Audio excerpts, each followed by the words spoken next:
Então, o estudo que eu apresentei no Celafisques foi atividade física tem efeito protetor contra complicações pulmonares após cirurgias abdominais altas. Já se sabe que existe relação entre o nível de atividade física e o condicionamento e complicações pulmonares em pacientes submetidos a cirurgias torácicas e cardíacas.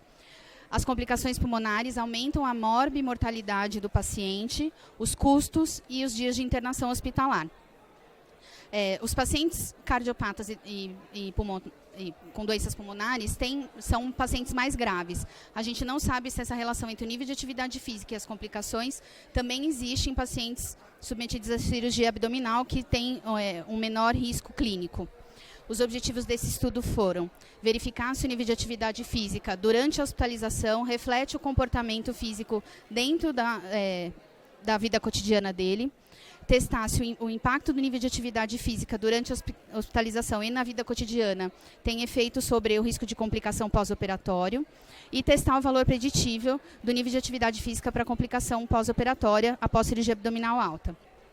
Nós fizemos um estudo prospectivo de coorte, que envolveu 191 pacientes consecutivos internados no Hospital das Clínicas de São Paulo, submetidos à cirurgia abdominal alta por mais de 120 minutos, porque o risco de complicação abaixo desse tempo é muito menor.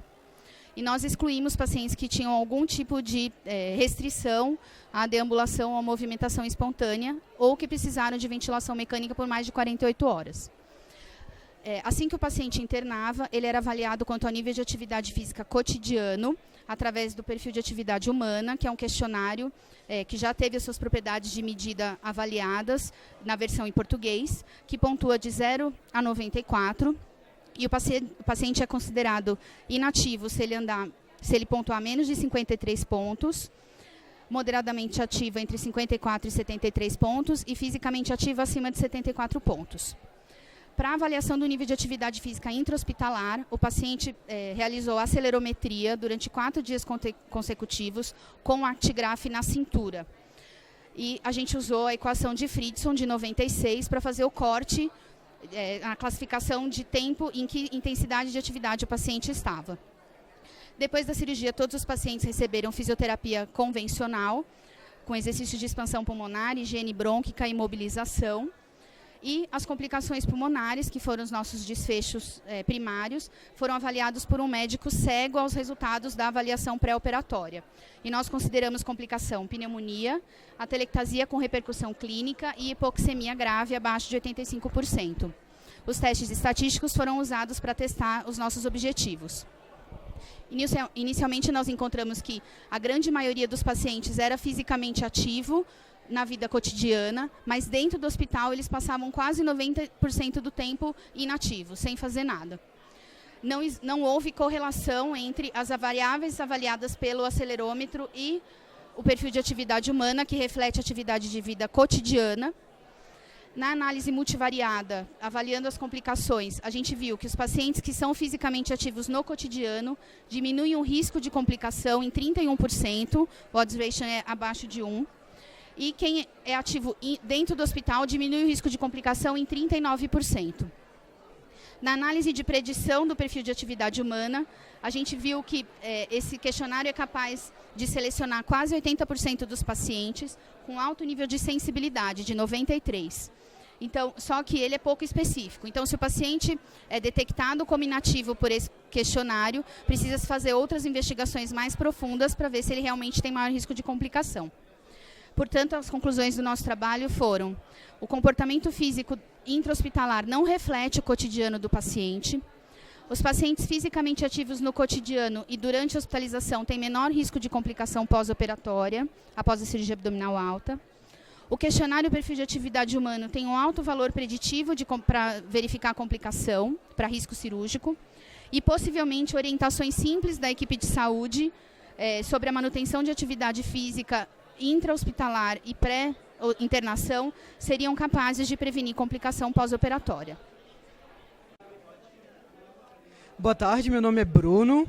Esse trabalho foi conduzido em Florianópolis no ano de 2012. O nosso objetivo foi verificar o tempo e comportamento sedentário que as crianças passam na escola e comparar de acordo com o sexo, estado nutricional e idade. Então, o nosso trabalho teve esse objetivo porque poucos estudos se preocuparam em estudar o comportamento sedentário fora do lazer, enquanto a maioria estudou tempo de televisão e computador no lazer. Poucos estudos têm dado atenção à realidade escolar e por isso a gente tentou fazer esse estudo, principalmente em um país em desenvolvimento. Então, nós recrutamos crianças de 5 escolas, 6 turmas em cada escola, de segundo a quinto ano. Essas 5 escolas estavam no norte, sul, leste e oeste, região central de Florianópolis, Santa Catarina. De um pouco mais de 700 crianças elegíveis, nós conseguimos 571 crianças que devolveram o termo de consentimento assinado pelos pais e apresentaram dados de acelerometria válidos. E então a gente analisou os dados de acelerometria no software ActLive, versão 6.11, utilizando pontos de corte de Evenson 2008, segundo as recomendações de Trost 2011, utilizando epoques de 15 segundos, como são recomendados para essa população. A idade e o sexo foram obtidos com a escola e a massa corporal e a estatura foram mensurados no dia anterior ao uso do acelerômetro.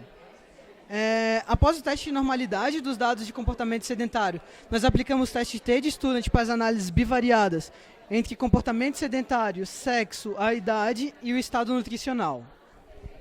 Nossos resultados mostram que crianças passam, em média, 132 minutos e meio em comportamento sedentário, equivalente a 64% do período que elas passam na escola, e que esse comportamento sedentário foi maior, cerca de 11 minutos maior para meninas, enquanto comparado para os meninos, foi maior para crianças de 10 a 12 anos, quando comparada com crianças de 7 a 9 anos, e maior para crianças com excesso de peso, ou seja, com sobrepeso ou obesidade. Concluímos que quase 2/3 do tempo na escola são passados em comportamento sedentário por essas crianças, e meninas, crianças mais velhas e com excesso de peso, apresentam maior comportamento nessas intensidades. Nossos estudos mostram valores absolutos menores que estudos feitos na Europa e América do Norte. No entanto, a gente entende que o período escolar lá é de pelo menos 6 horas.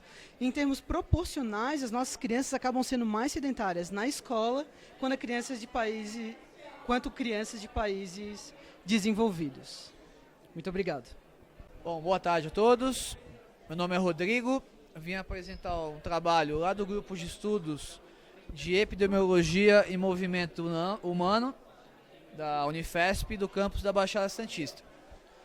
Bom, o trabalho está intitulado como Influência do comportamento sedentário e da atividade física na vida diária na ocorrência de quedas em adultos e idosos. Bom, o comportamento sedentário ele tem sido discutido na literatura como um grande fator de risco para várias doenças e principalmente para geral da saúde e mortalidade. Independente da prática ou não da atividade física. E a nossa hipótese é de que o comportamento sedentário também desempenha um papel em relação à ocorrência de quedas. Com isso, o objetivo do nosso estudo é comparar o comportamento sedentário e a quantidade de atividades físicas moderadas a intensas entre adultos que sofreram e não sofreram quedas. Bom, foram avaliados 273 voluntários. Esses voluntários foram retirados do estudo EPIMOV, que é um estudo epidemiológico, e esta amostra foi inquirida sobre a ocorrência de quedas nos últimos 12 meses. Então, através da anamnese, uma das questões era sobre o risco de quedas, se teve esse risco nos últimos 12 meses. Utilizamos também um acelerômetro da marca Arctigraph para avaliar o nível de atividade física. O instrumento foi utilizado por 7 dias, onde, para ser válido a utilização do instrumento, eles tinham que ter utilizado pelo menos 4 dias com mais de 10 horas de uso. Bom, a quantidade de tempo semanal de atividades físicas sedentárias, leves, moderadas e intensas e muito intensas, foi mensurado através do acelerômetro. Avaliamos também o tempo semanal despendido na posição sentada, em pé e deitada. E os grupos foram comparados através de análise de regressão múltipla logística. e foi desenvolvida para investigar o papel do comportamento sedentário e das somatórias de atividade física moderada a intensa na ocorrência das quedas. Os resultados da nossa amostra, 67% eram mulheres e 10% dos participantes relataram ter sofrido quedas nos últimos 12 meses, o que mostrou-se ser uma quantidade significativa. E desses 10%, eles tiveram menor atividade física intensa e muito intensa, comparado àqueles que não tiveram nenhuma queda nos últimos 12 meses. Por outro lado, nós tivemos também quantidade maior de atividade física sedentária e leve, bem como o tempo deitado. Sexo masculino, hipertensão e diabetes apresentaram associações significativas com a ocorrência de quedas, e após a regressão logística, nós tivemos sexo masculino e diabetes que permaneceram como preditores independentes da ocorrência de quedas. Como conclusão, o comportamento sedentário desempenha papel significativo para a ocorrência de quedas. Entretanto, a atividade física moderada a intensa desempenha papel mais importante nesse contexto. E os resultados são importantes para melhorar estratégias preventivas para a ocorrência de quedas em adultos. Obrigado. Então, boa tarde, meu nome é Patrícia. O trabalho que eu estou apresentando aqui no Celafisc, ele foi desenvolvido no Hospital das Clínicas e é sobre os efeitos do exercício físico associado à dieta, no nível de atividade física, no sono e nos sintomas de asma em asmáticos obesos. Então, por que a gente decidiu estudar esse tema? Porque no Hospital das Clínicas, aproximadamente 50% dos pacientes asmáticos, eles são obesos e eles têm uma dificuldade maior de controlar a asma, eles têm mais sintomas de asma. Alguns estudos têm mostrado, principalmente com cirurgia bariátrica, que a perda de peso nesses pacientes melhora o controle clínico da asma.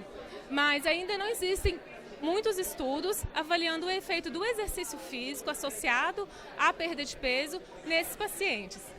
Portanto, existe uma complexa relação entre obesidade, sedentarismo e asma, porque tanto a asma quanto a obesidade podem levar ao sedentarismo, e o sedentarismo pode piorar o controle da asma e levar à obesidade.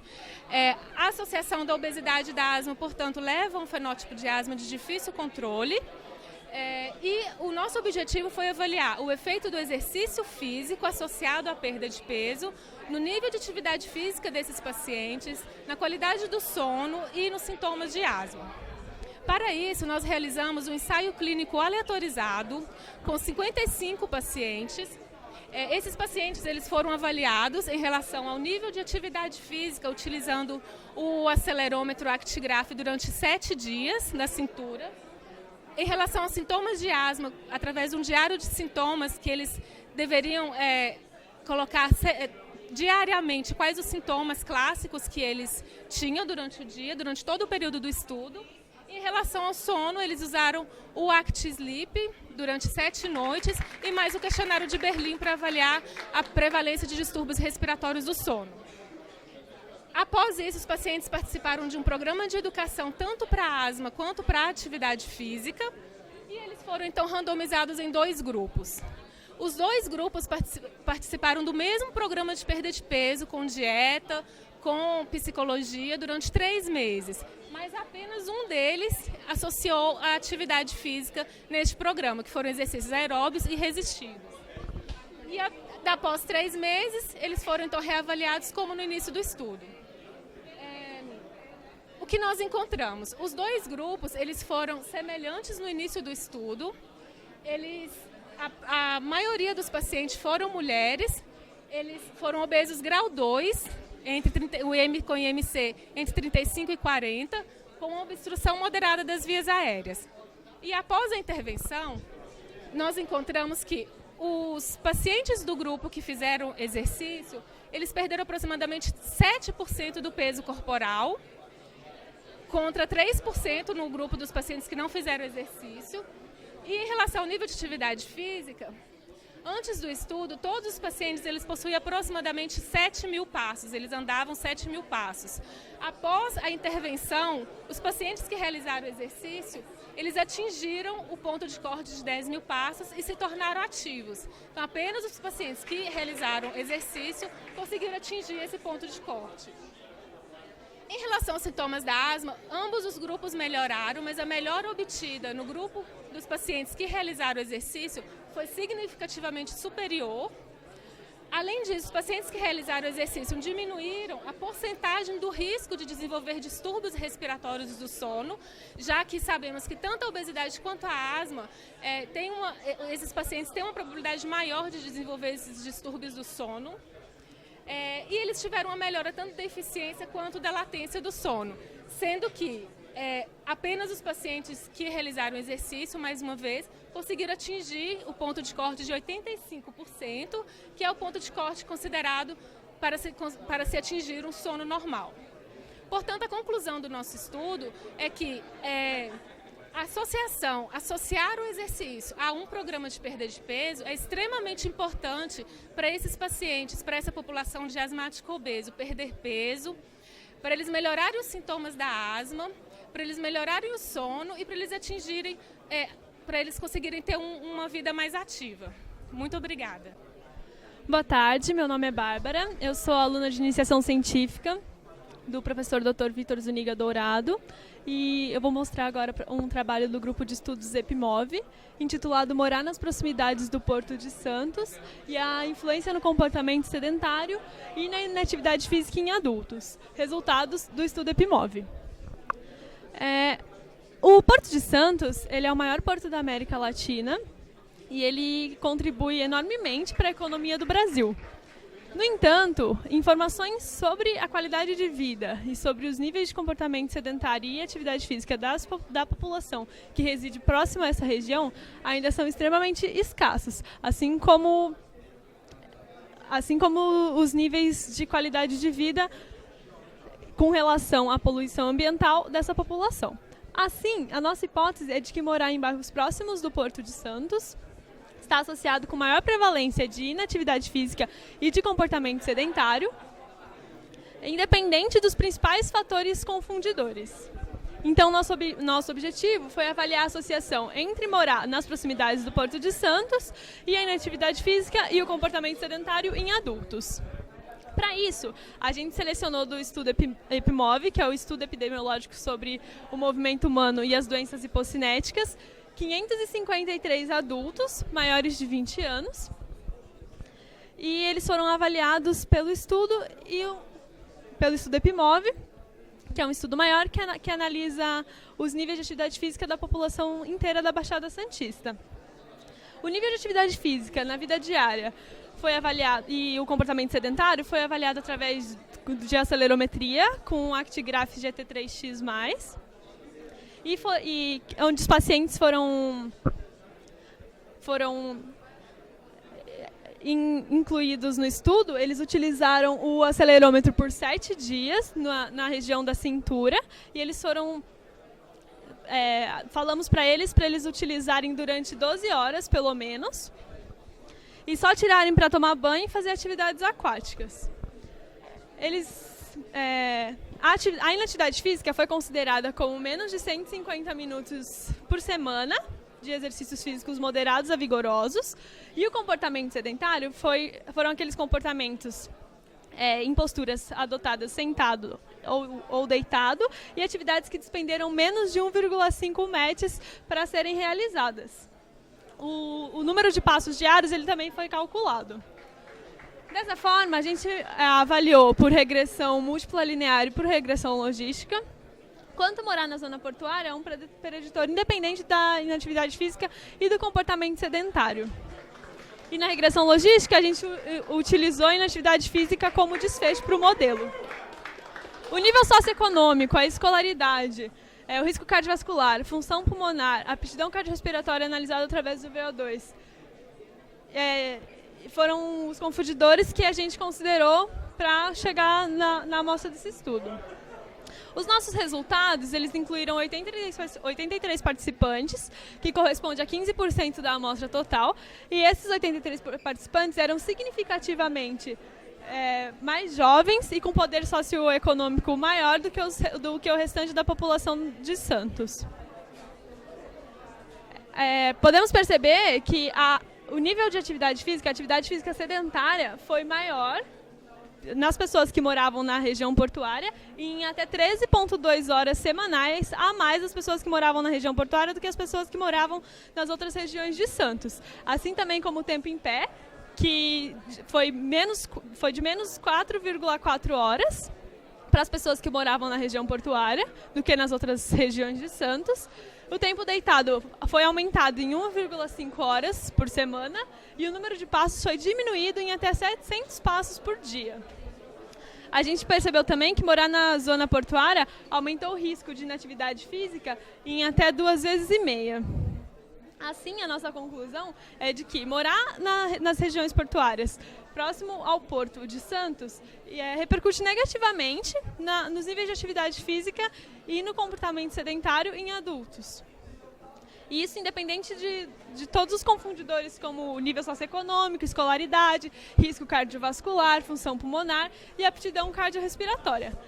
E para um futuro nós pretendemos que novos estudos sejam feitos para analisar quanto essa repercussão está ligada com os poluentes ambientais que o Porto de Santos traz e também com a falta de equipamentos para a prática de atividade física nessa região portuária.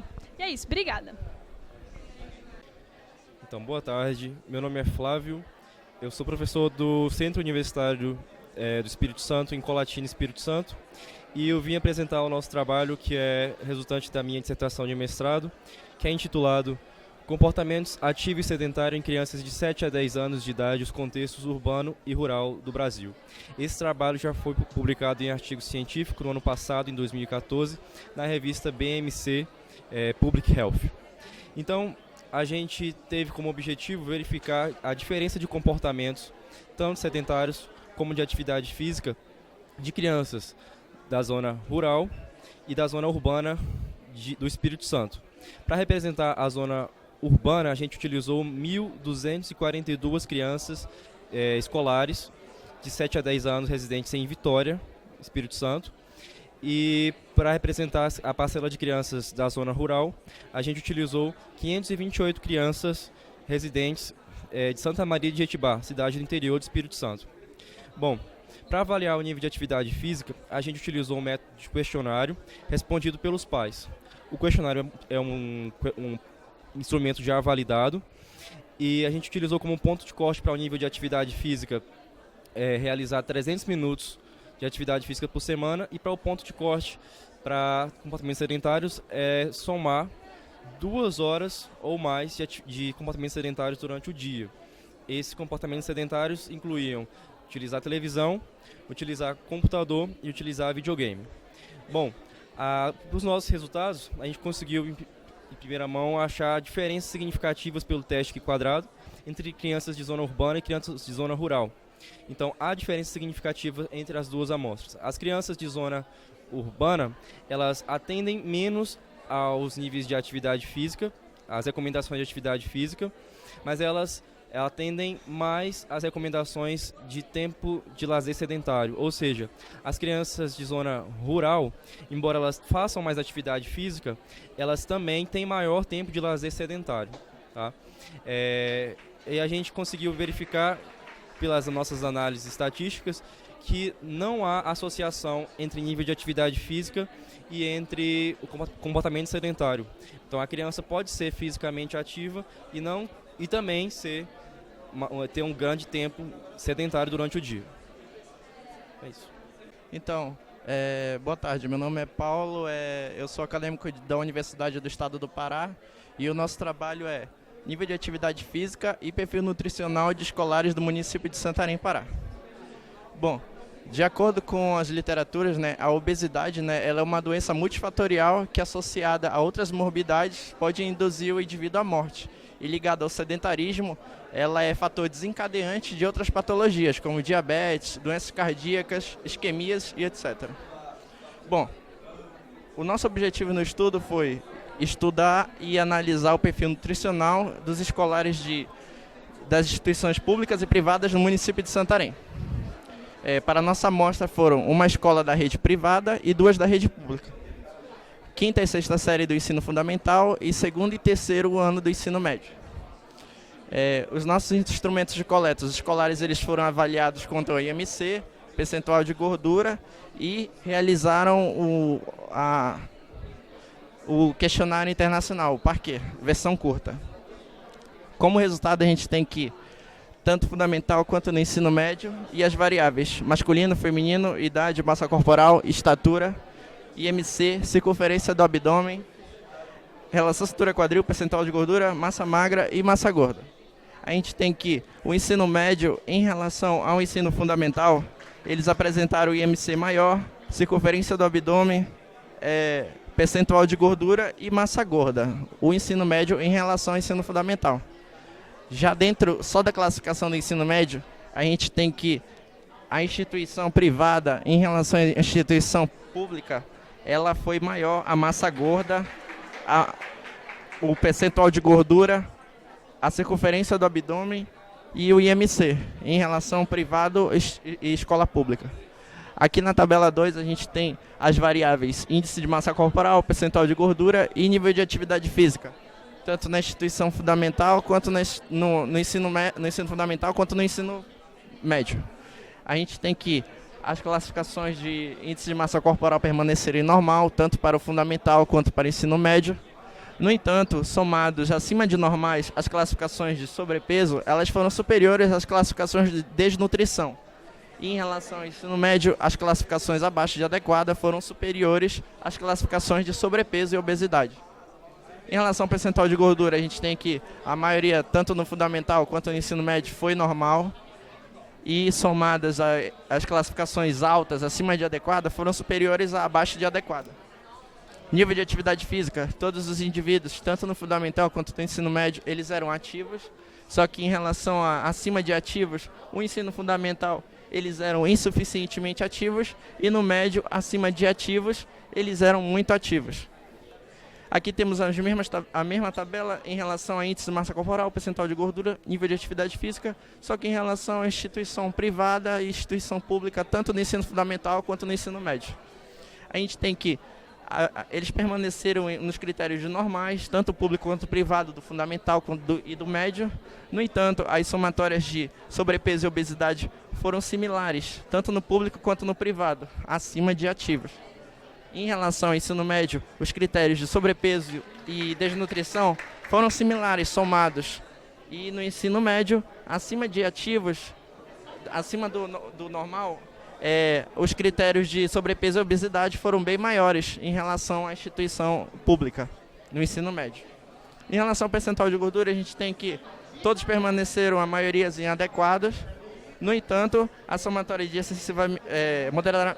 as somatórias das classificações acima de adequado foram maiores do que as classificações abaixo de adequado.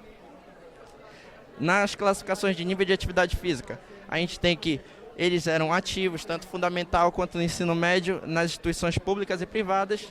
No entanto, as somatórias de insuficientemente ativos, abaixo de ativos, eles eram superiores às classificações acima de ativos, do ensino público fundamental. Em relação ao privado, acima de ativos, a somatória de insuficientemente ativo e sedentários também foi superior às classificações de muito ativos. Aqui a gente tem a relação IMC ao nível de atividade física. A gente detectou que o ensino médio privado ele tem 1,73 mais chances de ter o IMC alterado do que a instituição pública do ensino médio. Em relação ao nível de atividade física, a gente nota que a instituição privada ela tem 2,09 mais chances de de serem inativas do que a instituição pública, isso no ensino médio. Aqui temos a última tabela com as variáveis índice de massa corporal, percentual de gordura, nível de atividade física só que em relação aos gêneros do ensino fundamental e do ensino médio. A gente nota que as classificações eram normais, tanto para o sexo masculino quanto feminino, nas duas instituições, nos dois ensinos. No entanto, as classificações de sobrepeso e obesidade foram superiores às classificações abaixo do normal no ensino masculino e no ensino feminino da instituição do ensino fundamental. Em relação ao ensino médio, a gente tem aqui as somatórias acima de normal e abaixo de normal foram similares. No entanto, o gênero feminino do ensino médio, acima de normal, a classificação superior era as desnutrições somadas, foram maiores do que as classificações de sobrepeso e obesidade. Em relação ao percentual de gordura, a maioria permaneceu inadequado. No entanto, as somatórias de excessivamente alta e moderadamente alta, as classificações acima de adequado, foram superiores nos gêneros masculinos, nos gêneros femininos e em relação ao gênero masculino. Isso por conta das mulheres terem um percentual de gordura mais elevado em relação aos homens. Aqui temos o nível de atividade física. Todos os indivíduos eram muito ativos, tanto em todos os gêneros e em todos os tipos de ensino. No entanto, acima de ativo, o gênero masculino ele era muito ativo e o gênero feminino ele era insuficientemente ativo. No ensino médio, a gente tem que, acima de ativos, o gênero masculino ele era muito ativo e o gênero feminino, acima de ativo, eles eram também muito ativos. Aí a gente conclui que pode salientar que os valores de percentual de gordura classificados acima do adequado prevaleceram sobre o abaixo do adequado, tanto para ensino fundamental quanto para ensino médio. Contudo, eles apresentaram frequência elevada de insuficientemente ativo nos dois ensinos em relação ao nível de atividade física. É isso. Boa tarde, meu nome é Emerson Dutra, sou aluno da graduação do curso de Educação Física da Universidade de Brasília e pertenço a um grupo de estudos epidemiológicos de atividade física e do exercício físico na Faculdade de Educação Física. O nosso trabalho foi avaliar o nível de atividade física e do comportamento sedentário e da qualidade de vida de bombeiros militares do Distrito Federal. Sabe-se que a atividade de bombeiro há uma grande demanda físicas e emocionais e que há com a existência de fatores que aumentam o risco cardiovascular dos mesmos, como hipertensão, baixa aptidão cardiorrespiratória e obesidade. Diante desses problemas, avaliamos o nível de atividade física a partir do pedômetro, que é um equipamento que mensura, um acelerômetro que mensura o número de passos diários a partir da oscilação do quadril do indivíduo. Foram avaliados 21 bombeiros com idade entre 30, idade média de 30 anos, idade de 23 a 48 anos. O IMC dos mesmos estavam entre 24 na mediana. O nível de atividade física foi avaliado pelo IPAC e da qualidade de vida pelo álcool e estimamos assim a aptidão cardiorrespiratória dos mesmos e o tempo sentado também. Os resultados mostraram que os bombeiros estão fisicamente ativos com o volume de atividade física acima do recomendado para os bombeiros avaliados, né? Acima do recomendado para a atividade de bombeiros. Nos 3 dias de folga, eles tiveram ali sua média próxima dos 10 mil passos dias, que é o recomendado para a saúde, e tendo uma diferença significativa com o número de passos com a folga cumulativa dos 3 dias de folga com os 24 horas do plantão.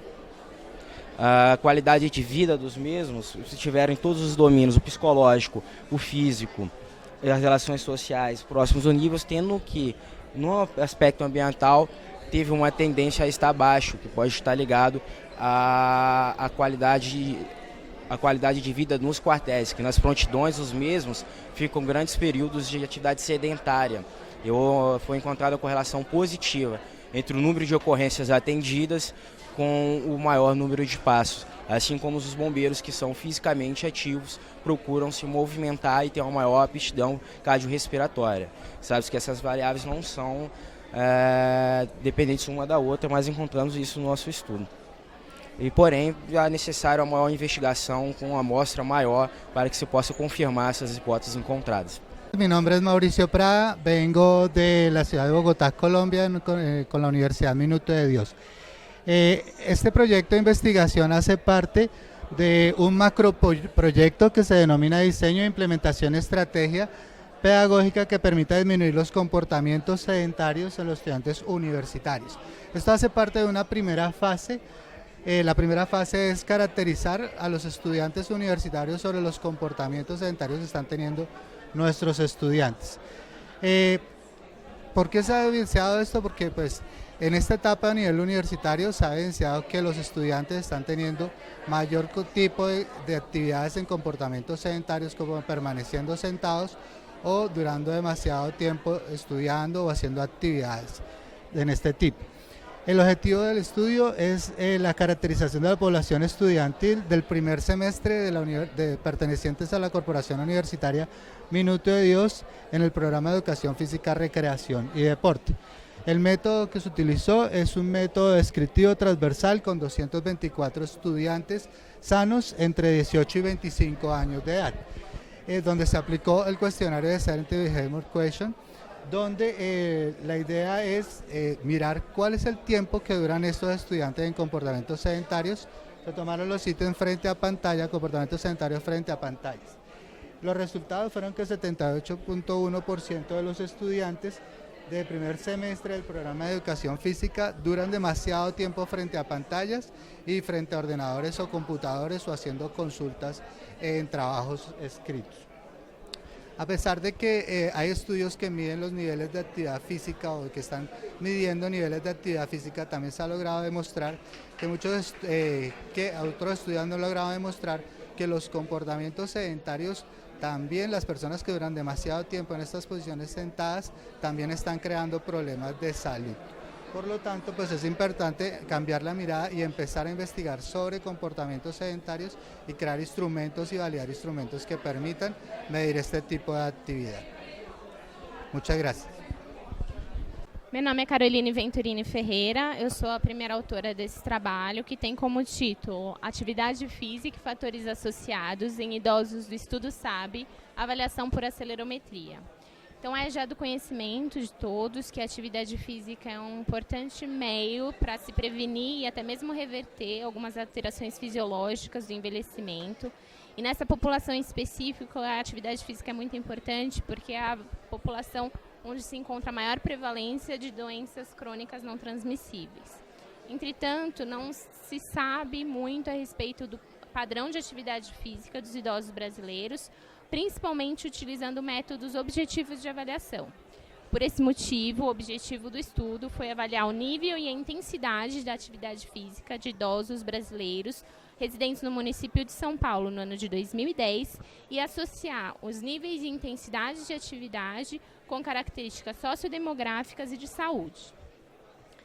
Para isso, conduziu-se um estudo epidemiológico transversal e de base populacional que contava com uma subamostra do estudo SAB. O estudo SAB é um estudo multicêntrico que foi conduzido em 7 centros urbanos, incluindo São Paulo, coordenado pela Organização Pan-Americana de Saúde e conduzido pelos docentes da Faculdade de Saúde Pública no Departamento de Epidemiologia, com financiamento da FAPESP e do Ministério da Saúde. Especificamente em São Paulo, ele teve um caráter longitudinal. Então, ele contou com cortes de 2000, 2006, 2010 e 2015, sendo que para o presente trabalho foi utilizada a corte de 2010. E a cada corte, a cada onda do estudo, era acrescentada uma nova corte. Portanto, na corte de 2010, se tinha a corte A10, a corte B10 e a corte C10. Para esse estudo foi utilizada a corte A10 e a corte B10. Para os critérios de inclusão, foram considerados os idosos que tinham respondido ao inquérito multicêntrico e concordaram em utilizar o acelerômetro conforme os protocolos de uso. Para os critérios de exclusão, nós não consideramos idosos que não aceitaram participar do estudo. Como variável dependente, nós consideramos a medida global de atividade física, traduzida em contagens por minuto, que representa a medida geral de intensidade da atividade física. Nós optamos por não utilizar equações de regressão para determinar os níveis de intensidade, os níveis de atividade física, porque até o momento não se tem equações específicas para a população idosa que utilizaram um monitor GT3X. Por esse motivo, nós optamos em estratificar esses dados em tercio para ter acesso aos níveis de atividade física. Foi utilizado o monitor GT3X na marca Actigraph por período de 24 horas, tirando apenas para as atividades aquáticas e para o banho, por ele não ser à prova d'água, por 3 dias consecutivos, com atividades que foram gravadas por 60 segundos. Para o download dos dados, foi utilizado o ActLife versão 6.8. Foram considerados válidos os arquivos que tinham ao menos 3 dias de monitoramento e um mínimo de 10 horas de uso. E o não uso foi considerado como períodos iguais ou superiores a 60 segundos de contagens nulas consecutivas. As variáveis independentes foram selecionadas a partir das respostas socioeconômicas e de saúde do inquérito de saúde do SAB. E as análises estatísticas foram conduzidas no Stata, versão 11, onde foram realizados testes de Q² com a correção de Hall-Scott. Nos resultados, nós podemos ver que a população geral foi de 989 idosos, sendo 748 da corte A e 241 da corte B, totalizando um total de 611 idosos que participaram efetivamente do estudo. Desses, 568 tiveram seus arquivos considerados válidos. A tabela 1 mostra a proporção de idosos da corte de 2010 que tiveram seus arquivos considerados válidos.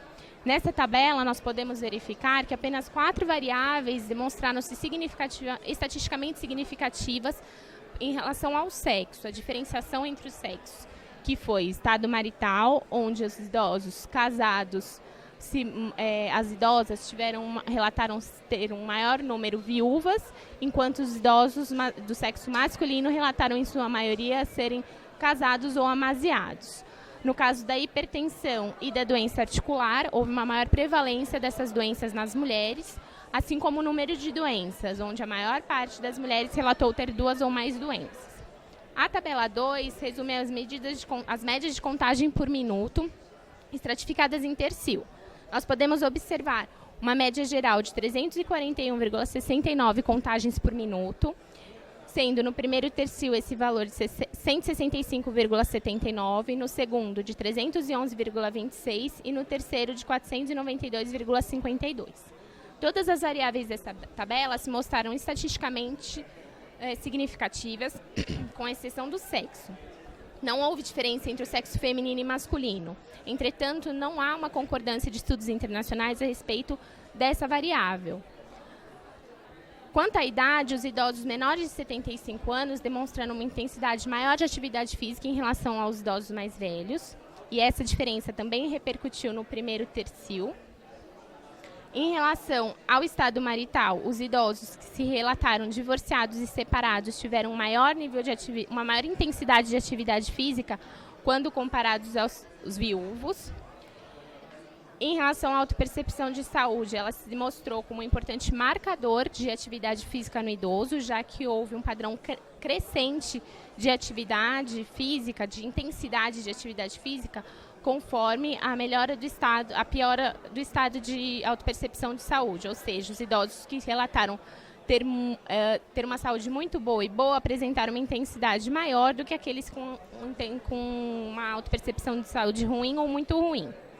Para todas as doenças, exceto hipertensão, doença pulmonar e doença articular, encontramos que os idosos portadores da doença apresentavam uma menor intensidade de atividade física. Isso se refletiu também no número de doenças, onde a multimorbidade foi um fator importante de limitação de intensidade de atividade física, já que os idosos com multimorbidade apresentavam uma menor intensidade de atividade se comparado com aqueles com nenhuma doença. Nosso estudo ele se destaca como um importante estudo nacional, utilizando uma amostra de idosos, pois até o momento não é do nosso conhecimento que haja outro estudo com um N tão significativo que tenha avaliado a nível e intensidade de atividade física, utilizando meios objetivos de avaliação. Nós concluímos que os fatores associados a uma menor média de contagem por minuto foram idade maior de 75 anos, ser viúvo, uma autopercepção de saúde ruim ou muito ruim, a multimorbidade e todas as doenças, exceto hipertensão, doença pulmonar e doença articular. Esses dados reforçam a importância do incentivo da atividade física aos idosos e também demonstram a necessidade de mais estudos, principalmente de característica longitudinal, para se determinar a relação temporal entre as doenças e a intensidade e nível de atividade física. Olá, boa tarde. Meu nome é Fernanda. Eu faço parte da pós-graduação da Universidade Federal do Triângulo Mineiro e também faço parte do Núcleo de Atividade Física em Saúde. Vim apresentar hoje o trabalho intitulado como Validade de Face do LASA Sedentary Behavior Questionnaire em idosos brasileiros. Este trabalho ele faz parte da dissertação de mestrado do professor Jairo Hélio Júnior. Então, sabe-se hoje que o comportamento sedentário ele vem sendo estudado nos últimos 10 anos e o interesse é crescente em avaliar esse comportamento em idosos. Por quê? Pois o tempo demasiado despendido deste comportamento está associado negativamente à saúde. Então, estudos têm sido realizados mostrando que quanto maior tempo a gente passa sentado ou em atividades sedentárias, mais está associado a morbidades ou doenças crônicas. Entretanto, este comportamento ele ainda não tem um padrão concreto de avaliação, ou seja, não tem um instrumento validado, concreto para se avaliar. Então, um dos objetivos do nosso trabalho é estabelecer a validade de face do Longitudinal Aging Study em Amsterdã Sedentary Behavior Questionnaire, LASA, que é um instrumento, um questionário que avalia o comportamento sedentário. Ele foi validado em Amsterdã em idosos do país de Amsterdã. E nós vamos então validar esse questionário para os idosos brasileiros. Então, para se fazer esse processo de validação, seguiu-se as etapas de adaptação transcultural propostas por Biro e colaboradores, onde inicialmente pegou-se o questionário na língua nativa, em língua inglesa, enviou para 2 tradutores independentes, onde esses tradutores eles não sabiam que um e o outro iam traduzir esse questionário. Foi feita a tradução da língua nativa do inglês para o português. Posteriormente, foi enviado essas 2 traduções para um terceiro tradutor e foi feito um consenso nessas traduções. Esse tradutor, ele pegou as 2 traduções, identificou as similaridades e construiu-se então a primeira versão do questionário em português. Após essa etapa, foi enviado o questionário para um 4º tradutor, onde foi feita a retrotradução do português para a língua inglesa. Então, nessa etapa, o tradutor ele pegou a versão em português, passou para a versão em inglês, pegou essa versão em inglês e comparou ela com a versão original em inglês para ver se haviam semelhanças. Após essa retrotradução, então, a gente entra na validade de face, compostas por 2 etapas. A validade de conteúdo, onde foi enviado esse questionário em português para 4 especialistas da área da educação física e foi feita uma adaptação transcultural, onde esses especialistas eles sugeriram alterações e mudanças para serem colocadas no instrumento para fazer-se uma adaptação para a população de idosos brasileiros. Então, foi construída a 2ª versão e a versão final do questionário. Após essa adaptação transcultural, foi feita a etapa da clareza. A clareza pegou-se o questionário em português, aplicou-se em idosos brasileiros de Uberaba, onde esses idosos eles responderam o questionário em forma de entrevista e ao final de cada pergunta ele indicou o quão claro estava aquela questão. Então, a partir disso, foi feita a clareza. Então, a validade de conteúdo e a clareza constitui a validade de face. A validade de conteúdo e clareza ela foi avaliada por 4 especialistas da área de educação física e epidemiologia e por 10 idosos. A validade de face foi determinada pela concordância do índice de validade de conteúdo e pelo índice de clareza que pode ser observado na fórmula que se encontra no banner. Após essas etapas, então, os especialistas eles retornaram os questionários com avaliação do grau de concordância e sugestões de ajustes na semântica e adaptação ao contexto brasileiro. E o índice de validade de conteúdo ele foi de 100%, no qual 29 respostas foram de concordo, 11 de concordo parcialmente, de um total de 40 respostas. E na avaliação de clareza, obteve-se um índice de clareza de 98%, na qual foram encontradas 53 respostas totalmente claras, 24 muito claro, 21 claro, e 2 pouco claro, de um total de 100 respostas. Então, após todo esse processo, nós podemos concluir então que a versão traduzida do LASA apresentou validade fácil satisfatória. Entretanto, recomenda-se a necessidade de testar a confiabilidade teste-reteste e validade concorrente do questionário, que é uma fase que está sendo construída no momento, onde nós estamos pegando a versão final do questionário, aplicando na população idosa, e eles estão utilizando também o acelerômetro, onde nós vamos comparar as respostas do questionário com o tempo de comportamento sedentário que será dado pelo acelerômetro. Essas foram algumas das referências utilizadas por nós, e esse trabalho teve um apoio da CAPES e do Instituto Federal do Urutaí, Goiás. Obrigada.